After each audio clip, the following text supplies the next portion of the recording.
నేను ఈరోజు నెల్లూరు స్టైల్లో రుచిగా ఉండే చికెన్ బిర్యానీ తయారు చేస్తున్నాను. ముందుగా నేను నిమ్మరసంతో పసుపుతో ఈ చికెన్ని శుభ్రం చేసుకున్నాను. నెక్స్ట్ మ్యారినేట్ చేసుకోబోతున్నాను. ఈ మ్యారినేట్ చేసుకోవడం వల్ల చికెన్ ముక్కలు చాలా టేస్టీగా ఉంటాయి.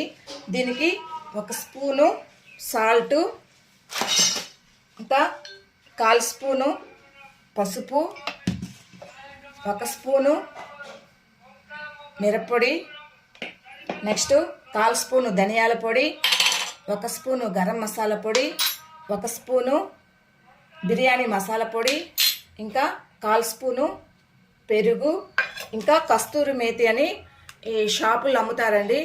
దీనివల్ల త్వరగా డైజెషన్ అవుతుంది, హెల్తీగా ఉంటుంది. ఈ కస్తూరి మేతి అనేది ఒక 2 స్పూన్స్ యాడ్ చేసుకుంటే బిర్యానీ టేస్ట్ కూడా ఇంక్రీజ్ అవుతుంది. ఇంకా 1 స్పూను అల్లం వెల్లుల్లి పేస్టు, నెక్స్ట్ 1 అరచెక్క నిమ్మరసం, ఒక 3-4 కొంచెం నిమ్మరసం అనేది యాడ్ చేసుకోవాలి. ఈ విధంగా అన్నీ మిక్స్ చేసి ఒక 1/2 అవర్ మనం కలిపి పక్కన పెట్టుకుంటే ఈ బిర్యానీ ముక్కలు అనేవి చాలా టేస్టీగా ఉంటాయి. ఓకే అండి, 1/2 అవర్ తర్వాత పొయ్యి మీద ఈ వెజల్ పెట్టుకొని ఆయిల్ ఒక 5 స్పూన్స్ ఆయిల్ వేసుకోవాలి. ఆయిల్ వేడెక్కిన తర్వాత ఈ బిర్యానీ ఆకు, చెక్క మొగ్గ, షాజీరా, ఇంకా యాలక్కాయ, నెక్స్ట్ ఈ జాజికాయ పొడి వేసుకోవాలి. నెక్స్ట్ ఒక 5 పచ్చిమిర్చి సన్నగా కట్ చేసుకొని వేసుకోవాలి. ఒక 3 ఆనియన్స్ తీసుకొని ఈ విధంగా పొడవుగా కట్ చేసి వేసుకోవాలి. ఇది బ్రౌన్ కలర్లోకి వచ్చేంత వరకు ఫ్రై చేసుకోవాలి. ముందుగా నేను ఈ గ్లాస్తో 4 గ్లాసెస్ రైస్ తీసుకున్నాను. దీనికి 3/4 కేజీ చికెన్ మ్యారినేట్ చేసుకున్నాను ముందుగానే. ఆనియన్స్ బ్రౌన్ కలర్లోకి వచ్చిన తర్వాత ఒక పెద్ద సైజు టమోటాలను ఒక 3 తీసుకున్నాను నేను. బిర్యానీలోనికి ఈ పెద్ద సైజు సన్నగా పీసెస్గా కట్ చేసి మగ్గేంత వరకు ఫ్రై చేసుకోవాలి. కట్ట కొత్తిమీర, 1 కట్ట పుదీనా యాడ్ చేసుకోవాలి. ఇది ఎక్కువ క్వాంటిటీలో యాడ్ చేసుకుంటేనే బిర్యానీ టేస్ట్ అనేది ఇంక్రీజ్ అవుతుంది. మిక్స్ చేసిన తర్వాత మనం మ్యారినేట్ చేసుకున్న చికెన్ని కూడా వేసి ఫ్రై చేసుకోవాలి.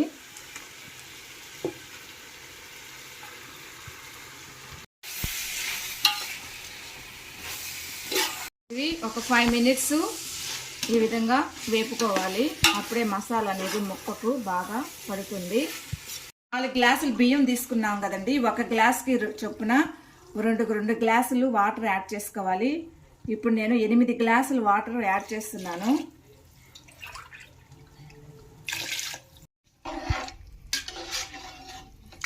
వాటర్ని స్టేట్ చేసి ఇంకొంచెం సాల్ట్ని యాడ్ చేసుకోవాలి.